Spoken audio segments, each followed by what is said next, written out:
I built a device that allows you to communicate from a lucid dream.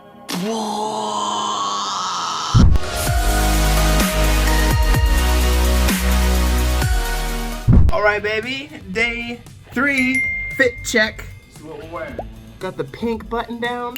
See, I skipped like the morning little group dream sesh because your boy's tired and I do not want to get sick and I want to be rested and ready to think about what's going on today. So that's what we're gonna do. Recorded a couple TikTok things this morning, ready to get at them. But I need some coffee. They don't have the most like appropriate shape, but this thing is great, man. Oh, cool.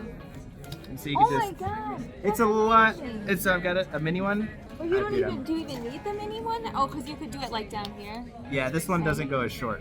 Oh, okay. So this one's nice if you're gonna do This is great. And something short. And this camera is good. Yeah, it's just Well, my I mean, your phone. It's my, What yeah. is it? Okay. It's a 22 Ultra, the Galaxy, Samsung. Are they better than iPhone? I've never had an iPhone.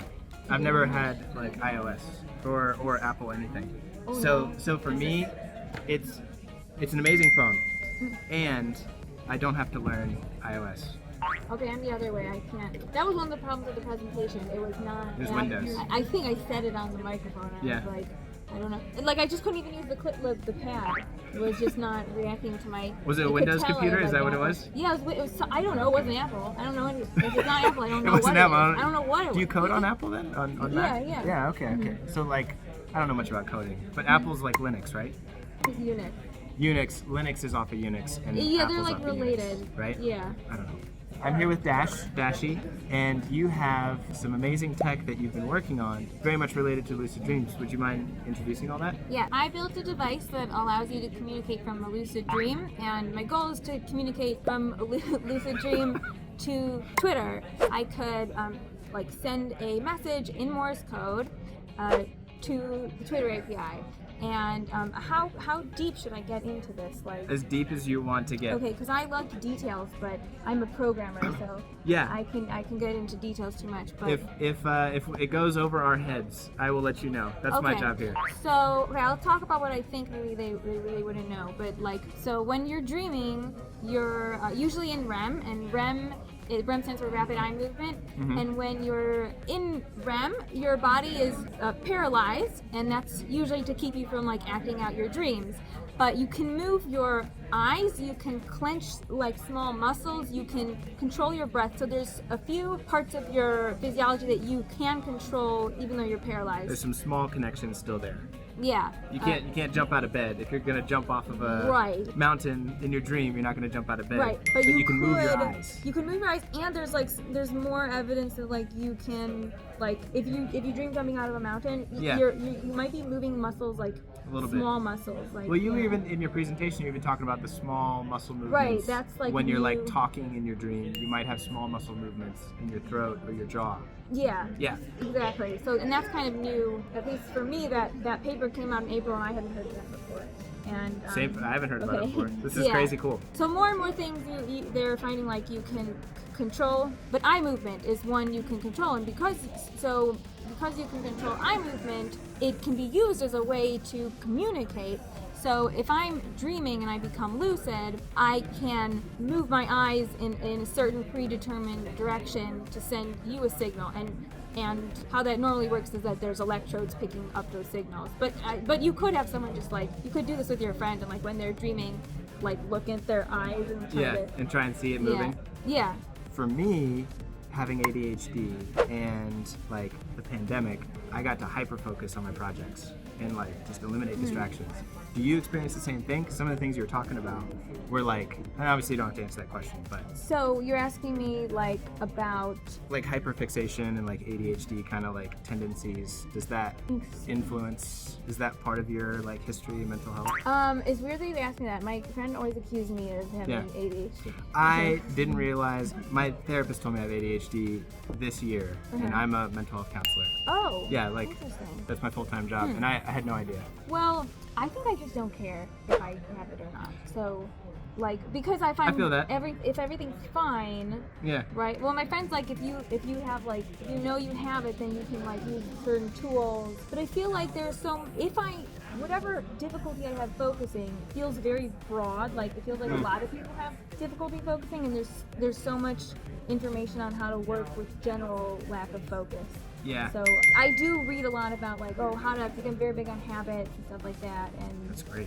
And I feel like I used to be a lot like lazier, or like it just was harder for me to get into doing stuff. And now I feel much like the opposite. Like I've built all these habits that like I'm addicted to like doing stuff. You can just get into it. Yeah, and I love it. So yeah, I think the only reason that helped me so much is, I mean, I don't take any medication for it. I don't really do anything for it. It's just nice to be kind to myself. Like when I need to be kind to myself, it's like, hey, your brain just works different. That's the way I do it. It's like, you know, I'll see other people doing things and I'll be like, well, I should be like that. And it's like, no, just like your brain just works different. Like, interesting. Do things the way that you do them authentically. Don't try and do them the way that other people do. Okay, I like that. That's what it was for me. That makes sense. Yeah. I guess I worry about like the hypnotic part of it, that if I start saying, if I get a diagnosis and then I start hearing, well, people with that diagnosis are this way or that way, then I feel like you would lose that authentic part of yourself. Yeah, you kind of, I mean, the label kind of limits, right? Right. If you it's start naturally labeling, limiting. I think I don't really like labels so much, or like I like them in a superficial way that I think is not good. Yeah, it's interesting you said Like, hypnotic. Do you know much about that stuff? Do you get into any of that type of thing? I used to be into like self-hypnosis, and Nice. then I notice when people say things that it affects me, and so You're like, ooh, they put me in a trance. yeah. I use hypnotherapy for my practice. So cool. being certified in clinical hypnotherapy, it's really good for trauma. It helps people kind of like work through traumatic experiences. Do you use like lucid dreaming for that kind of stuff? Or? I think I've lucid dreamed like once in my life. Like when I was a little kid, there was like a monster chasing after me, and I was in a maze, and I like knew it was a dream, so I like ducked into a corner. I was like, okay, you have to wake up. This is a dream. And then I woke up. That was the only time I've lucid dreamed. So what? Are you just interested in dreams in general? Well, with the DreamApp. So it's like so it's just regular. It's dreaming, not lucid dreaming. Yeah, just any okay. dreaming. Yeah, we it's like a dream journal and like coaching and courses and stuff to help people with their mental health. It's a mental health focus, not like necessarily lucid dreams. Interesting. Well, lucid dreaming. What do you think about like lucid dreaming? So honestly, up until now, this conference, I thought that lucid dreaming was like way overstated. People really wanted control. People really wanted to be able to tell their dreams like what to do, and I thought that kind of defeated the purpose, because my understanding has been that your dreams are helping you process emotional content. So if you're trying to control your dreams, you're not giving your dreams the freedom, your subconscious the freedom to process whatever emotional content it needs to. But after being at this conference, I'm like, dude, like it seems like the whole field is like obsessed with lucid dreams right now, and like the research and data behind it. So I'm like, okay, maybe it's the future, man. I'm down. So my mind is plastic. I think it's in the process of being changed right now. Cool. Yeah. I'm like kind of the opposite. I'm like a lucid dreaming purist, where I like. So like regular dreaming. I know. Regular dreaming, like what is this pumpkin spice? Basic bitch nuts. Yes. That's amazing. Well, in the research with lucid dreams, like Labarge, the dreamer who's in lucid dream would signal with a certain pattern of eye movements to the researcher, hey, I'm dreaming, I'm in a lucid dream right now, start the recording of whatever brain patterns you want to measure for this test. Right, so that was how they proved lucid dreaming. Stephen LaBerge and Keith Haring both did that separately. Yeah. And then that's been a way that they've done a lot of lucid dream studies. And the 2-8 last year, Karen Conkley's study, which I was a participant in. Wow. So that was really fun. That's cool. So she was the first. That was the first paper that showed that a researcher could have a conversation with a lucid dreamer. Did you hear about that one? No. It was like it went viral because it's really cool. That's really. I'm gonna look it up now. So I did that. Well, sort of. Like mine was. Did you have a conversation with the researcher? Mine was the interesting. Okay. So I thought I knew a thing or two about dreams, but here I am like. This is okay. My whole world is exploding. Yeah. So well, this has been always something I wanted to do, and like I happened to connect with her and be able to go to her lab and do this, but I was able to like signal to her like different they give you four things to say: yes, no, I'm awake, I'm lucid. Okay. And you have to use those to say everything you need to say. So you're kind of limited.